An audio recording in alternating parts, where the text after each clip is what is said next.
ವೈಕುಂಠ ಏಕಾದಶಿಯ ಹಿನ್ನೆಲೆಯಲ್ಲಿ ಮೈಸೂರಿನ ಚಿಕ್ಕ ತಿರುಪತಿ ಅಂತಲೇ ಖ್ಯಾತಿ ಗಳಿಸಿರುವಂತಹ ವೆಂಕಟರಮಣ ಸ್ವಾಮಿ ದೇವಸ್ಥಾನದಲ್ಲಿ ಇದ್ದೀನಿ.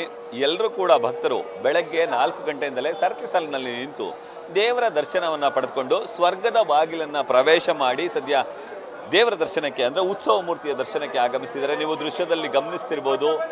ಬೆಳಗಿಂದಲೂ ಕೂಡ ಸಾಕಷ್ಟು ಮಂದಿ, ಸಾವಿರಾರು ಮಂದಿ ಸರತಿ ಸಾಲಿನಲ್ಲಿ ಆಗಮಿಸಿ ದೇವರ ದರ್ಶನವನ್ನು ಪಡೆಯೋದಲ್ಲದಂತೆ ಸ್ವರ್ಗದ ಬಾಗಿಲ ಪ್ರವೇಶವನ್ನು ಮಾಡ್ತಿದ್ದಾರೆ. ಸ್ವರ್ಗದ ಬಾಗಿಲ ಪ್ರವೇಶ ಮಾಡುವುದರ ಜೊತೆಗೆ ಇಲ್ಲಿ ದೇವರಿಗೂ ಕೂಡ ಅಂದರೆ ದೇವರ ದರ್ಶನವನ್ನು ಕೂಡ ಪಡೆದು ಪುನೀತರಾಗ್ತಿದ್ದಾರೆ. ಸಣ್ಣ ಮಕ್ಕಳ ಇಂದ ಹಿಡಿದು ವಯೋವೃದ್ಧರವರೆಗೂ ಕೂಡ ಪ್ರತಿಯೊಬ್ಬರು ಕೂಡ ದೇವರ ನಾಮವನ್ನು ಸ್ಮರಣೆ ಮಾಡ್ತಿದ್ದಾರೆ.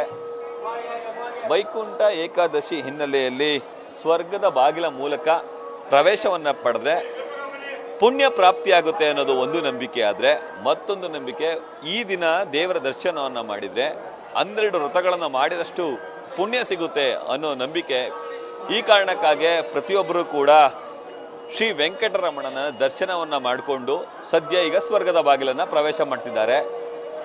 ಇನ್ನು ತಿರುಪತಿಗೆ ಹೋಗ್ಲಿಕ್ಕೆ ಸಾಧ್ಯ ಇಲ್ಲದೆ ಇರೋರು ಮೈಸೂರಿನ ಈ ಒಂಟಿಕೊಪ್ಪಲಿನ ದೇವಸ್ಥಾನಕ್ಕೆ ಬರ್ತಾರೆ. ಕಾರಣ, ಈ ದೇವಾಲಯವನ್ನು ಚಿಕ್ಕ ತಿರುಪತಿ ಅಂತಲೇ ಎಲ್ಲರೂ ಕೂಡ ಕರೀತಾರೆ. ದೇಶ ವಿದೇಶ, ರಾಜ್ಯ ಹೊರ ರಾಜ್ಯಗಳಿಂದಲೂ ಕೂಡ ಸಾಕಷ್ಟು ಮಂದಿ ಭಕ್ತರು ಈ ದೇವಾಲಯಕ್ಕೆ ಭಕ್ತರಿದ್ದಾರೆ. ಅವರೆಲ್ಲರೂ ಕೂಡ ಪ್ರವೇಶವನ್ನು ಪಡ್ಕೊಳ್ತಾರೆ. ಪ್ರತಿಯೊಬ್ಬರು ಕೂಡ ಬರುವಂಥ ಕೆಲಸಕ್ಕೆ ಮುಂದಾಗ್ತಾರೆ.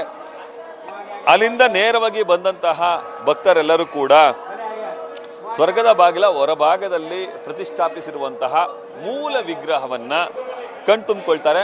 ಮೂಲ ವಿಗ್ರಹವನ್ನು ದರ್ಶನವನ್ನು ಮಾಡಿಕೊಳ್ತಾರೆ. ನೀವು ಮೂಲ ವಿಗ್ರಹದ ದರ್ಶನವನ್ನು ಕೂಡ ನೋಡ್ಬೋದು. ಪ್ರಮುಖವಾಗಿ ಈ ಸದ್ಯಕ್ಕೆ ಮೂಲ ಅಂದರೆ ಹೊರಭಾಗದಲ್ಲಿ ದರ್ಶನವನ್ನು ಪಡೆದು ಬಂದು ಒಳಭಾಗದ ಅಂದರೆ ಸ್ವರ್ಗದ ಬಾಗಿಲು ಪ್ರವೇಶ ಮಾಡಿ ಬಂದವರು ಇಲ್ಲಿ ಮೂಲ ವಿಗ್ರಹಕ್ಕೂ ಕೂಡ ಕೈ ಮುಗಿದು ಪ್ರಾರ್ಥನೆಯನ್ನು ಸಲ್ಲಿಸಿ ಪ್ರಸಾದವನ್ನು ಸ್ವೀಕರಿಸಿ ತೆರಳ್ತಾರೆ. ಇನ್ನು ಪ್ರಮುಖವಾಗಿ ಇಲ್ಲಿ ಅಂದರೆ ದೇವಸ್ಥಾನದಲ್ಲಿ ಕಳೆದ ಹಲವು ವರ್ಷಗಳಿಂದ ಉಸ್ತುವಾರಿಯನ್ನು ಹೊರ್ತಿರುವಂತಹ ಧರ್ಮದರ್ಶಿ ಪುಟ್ಟಸ್ವಾಮಿ ಅವರು ನಮ್ಮ ಜೊತೆ ಇದ್ದಾರೆ. ನಾನು ಅವ್ರನ್ನ ಮಾತಾಡಿಸ್ತಾ ಹೋಗ್ತೀನಿ. ಸರ್, ಎಷ್ಟು ವರ್ಷಗಳಿಂದ ಇಲ್ಲಿ ಧರ್ಮದರ್ಶಿಗಳಾಗಿದ್ದರೆ ಇವತ್ತಿನ ವಿಶೇಷತೆಗಳಲ್ಲಿ? ತುಂಬ ವರ್ಷದಿಂದ ಇಲ್ಲಿ ತುಂಬ ವಿಶೇಷವಾದ ಮೈಸೂರಿಗೆ 2ನೇ ತಿರುಪತಿ ಅಂತ ತಿಳಿದು ಹೊರಗಡೆಯಿಂದನೂ ಕೂಡ ಜನಗಳು ತುಂಬ ಶ್ರದ್ಧೆಯಿಂದ ಭಕ್ತಿಯಿಂದ ಬರ್ತಾ ಇರ್ತಾರೆ. ಅವ್ರಿಗೆ ಅನುಕೂಲ ಆಗಲಿ ಅಂತ ಈ ಮಾರ್ಗಶಿರ ಮಾಸದಲ್ಲಿ ಈ ಧನುರ್ಮಾಸದ ವಿಶೇಷದಲ್ಲಿ ಬರ್ತಕ್ಕಂಥ 24 ಏಕಾದಶಿಗಳಲ್ಲಿ ಈ ಏಕಾದಶಿಗೆ ತುಂಬ ವಿಶೇಷವಾದದ್ದು.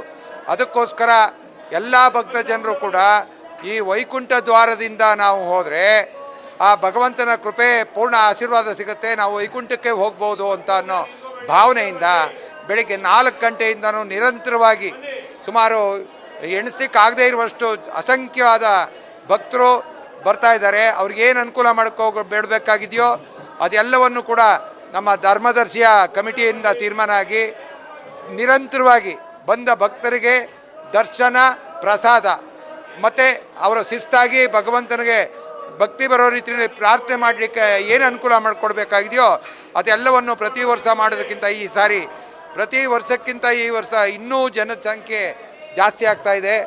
ಅದಕ್ಕೆ ಅವರ ಅನುಕೂಲಗಳಿಗೆ ಏನು ಬೇಕಾಗಿದೆಯೋ ಅದೆಲ್ಲವನ್ನು ಕೂಡ ಶ್ರಮ ವಹಿಸಿ ನಾವು ನಡೆಸ್ತಾ ಇದ್ದೀವಿ.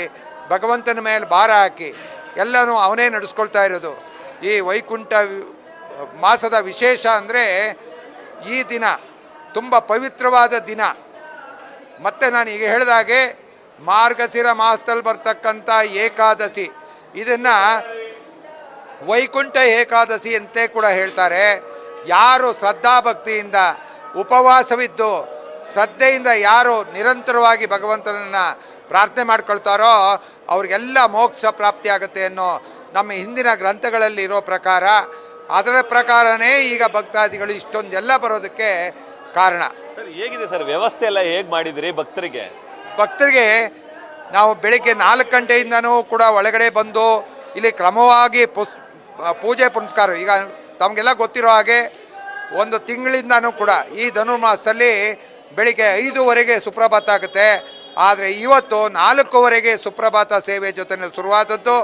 ಆ ನಂತರ ಕ್ರಮವಾಗಿ ಪೂಜೆ ಪುನಸ್ಕಾರ ಎಲ್ಲ ಆದಮೇಲೆ ದೇವರ ದರ್ಶನಕ್ಕೋಸ್ಕರ ಶಿಸ್ತಾಗಿ ಬಂದು ದರ್ಶನ ಮಾಡಿ ತೀರ್ಥ ಪ್ರಸಾದ ತಗೊಂಡು ಹಾಗೆ ಹೊರಗಡೆ ಪ್ರಸಾದ ತಗೊಂಡು ಹೋಗೋ ರೀತಿಯಲ್ಲಿ ಇಲ್ಲಿ ಯಾರು ವಿ ಐ ಪಿಗಳು ವಿಶೇಷವಾದ ಜನ ಅವರು ಇವರು ಅಂತಿಲ್ಲ, ಎಲ್ಲರೂ ಒಂದೇ ಸಮಭಾವದಿಂದ ಹೋಗೋದಕ್ಕೆ ಈ ಸಾರಿ ತುಂಬ ವಿಶೇಷವಾದ ಕಾಳಜಿ ವಹಿಸಿದ್ದೀವಿ.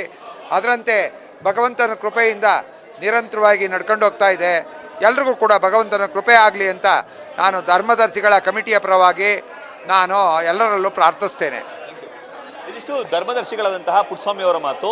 ಪ್ರತಿ ವರ್ಷಕ್ಕಿಂತಲೂ ಈ ಬಾರಿ ಭಕ್ತರ ಸಂಖ್ಯೆ ಹೆಚ್ಚಾಗಿದೆ. ಹಾಗಾಗಿ ಯಾರಿಗೂ ಅನಾನುಕೂಲ ಆಗದ ರೀತಿಯಲ್ಲಿ ಎಲ್ಲ ಸಕಲ ವ್ಯವಸ್ಥೆಗಳನ್ನು ಮಾಡಿದ್ದೀವಿ. ಪ್ರತಿಯೊಬ್ಬರು ಕೂಡ ಬಂದು ದೇವರ ದರ್ಶನವನ್ನು ಪಡೆದುಕೊಂಡು ಪುನೀತರಾಗಿ ಅನ್ನೋ ಕಿವಿ ಮಾತನ್ನು ಕೂಡ ಹೇಳ್ತಾರೆ. ಕ್ಯಾಮ್ರಾಮನ್ ವಿನಯ್ ಜೊತೆ ರವಿ ಪಾಂಡವಪುರ, ನ್ಯೂಸ್ ಫಸ್ಟ್, ಮೈಸೂರು.